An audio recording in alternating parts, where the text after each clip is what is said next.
Today, I'm connecting with you from my home, and maybe you're watching or working from your home during this time of the coronavirus. So, first of all, let's start with the name of this illness. Officially now, it's called COVID-19. That comes from the words coronavirus disease 2019. All right?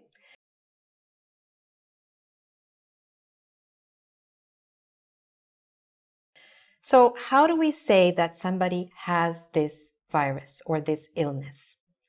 We can do it in a number of different ways. For example, you could say, he has COVID-19.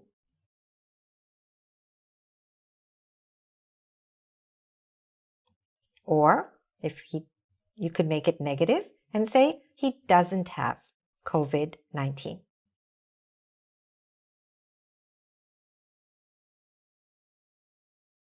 So what are some of the symptoms that people might have if they have this illness? So what does the word symptoms mean? It means that you're showing some kind of physical or mental signs of this illness. So a lot of people are affected. In this case, how were those people affected? They got a disease. Okay? So there was an outbreak in Wuhan, China.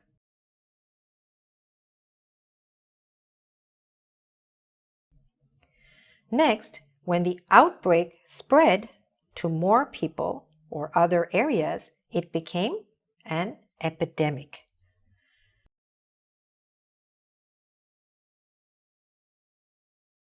Then, the WHO declared COVID-19 a pandemic.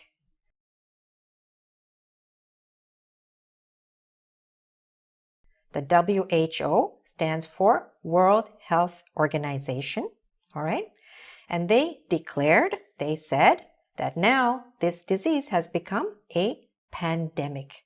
So that means the epidemic now spread to an even larger area, maybe even all over the world, and became a pandemic. So another word that you might hear a lot is that the health authorities took various measures to deal with this situation. So measures here is just like actions or steps, all right, that they took in order to try to control this problem. Another word is transmission. They wanted to limit the transmission of the virus. So transmission just means the spread of the virus, the passing on of the virus to other people, to more people, okay? Transmission. All right, let's continue. Isolation. So a lot of people are being asked to go into isolation if they have the virus. So isolation means that somebody has to be alone. They have to be away from everybody else for health reasons. So people who have the coronavirus must be in isolation. They must be away from everybody else. Another word that's being used, which is similar in meaning but a little bit different, is the word quarantine.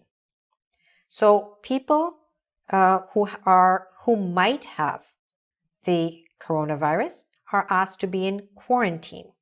So here also, they're being asked to stay away from other people because maybe there's a chance that they have the virus. So you'll also hear these kind of words. You should self-isolate. You should self-quarantine. Okay, that means you do it to yourself and by yourself. Okay, another word is lockdown. A lot of cities and countries right now are either in lockdown or under lockdown or on lockdown. Okay, we use different prepositions there. What does that mean? You probably do know because it might be happening. The health authorities don't know how people got that disease. Okay, and they're very concerned about community spread.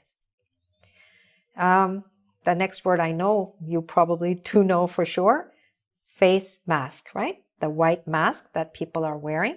Many people are wearing face masks. All right, now let's look at some of the verbs, okay? To declare a pandemic. What does that mean? We talked about it. The WHO declared a pandemic. That means that they said or they announced something officially and publicly. All right? Another verb, to ban. To ban large gatherings. What does it mean to ban? It means to not allow something. So large gatherings are banned. Travel is being restricted. Okay? To restrict means what? To limit it. Okay? Not to stop it altogether. To ban means to stop it completely. But to restrict means to control it, to limit it. So many countries are closing or sealing their borders. Also, to avoid contact with others.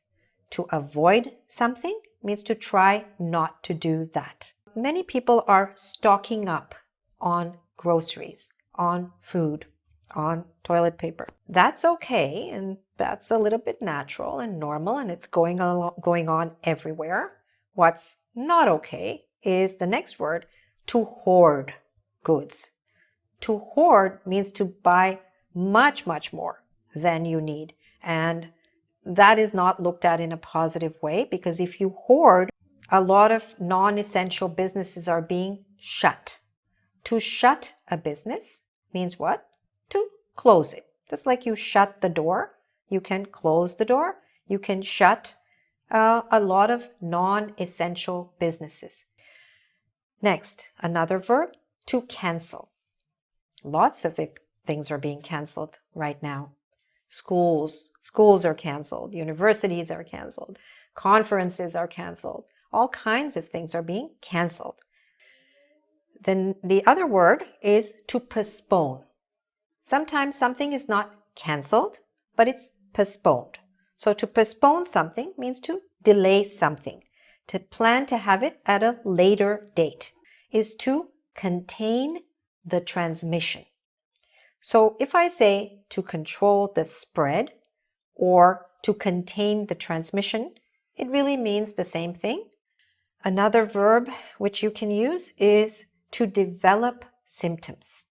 To develop means to start to have symptoms. Stay at home as much as possible is to protect the vulnerable.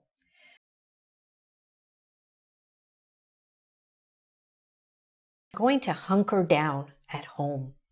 What does that mean, to hunker down? To hunker down, it kind of means to stay in a safe place for some time until something is over. Flatten the curve.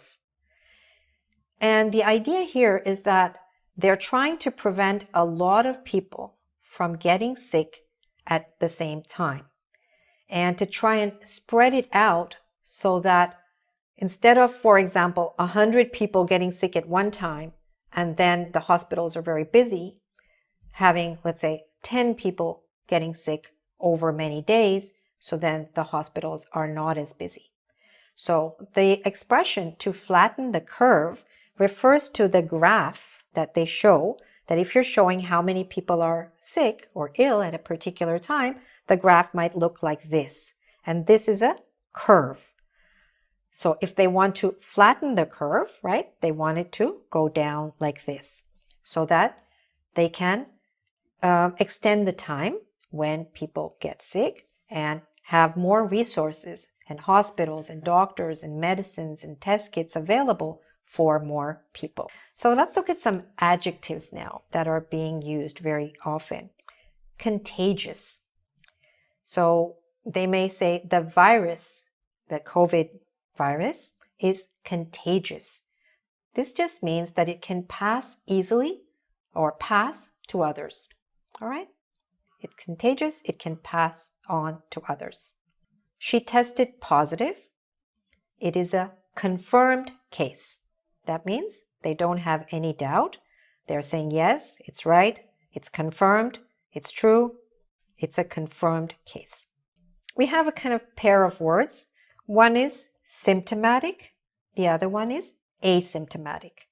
So this comes from that word which we learned in the beginning, right? Symptom. Symptom is what? Remember? A sign of an illness, physical or mental. So if someone, not you, if someone is symptomatic, it means they're showing some of the signs of the illness. Okay? People who show signs of illness are symptomatic. But people who don't show any signs of the illness are asymptomatic. Another pair of words that are often used are mandatory and voluntary. For example, it's mandatory for him to be in isolation. So mandatory here means he has to be. He has no choice. Okay? He has to do it. He must do it. It's mandatory. It is voluntary to work from home. Another word is fatal. So if something is fatal, it means people can die from that. For example, COVID-19 can be fatal. It can kill people. They can die. All right? That's what the word fatal. Another word we're hearing a lot at this time is unprecedented. All these events are unprecedented in my lifetime. So what it means is that they have never happened before in my life. All right? May you and your family stay safe, stay healthy, and stay strong. Thank you so much.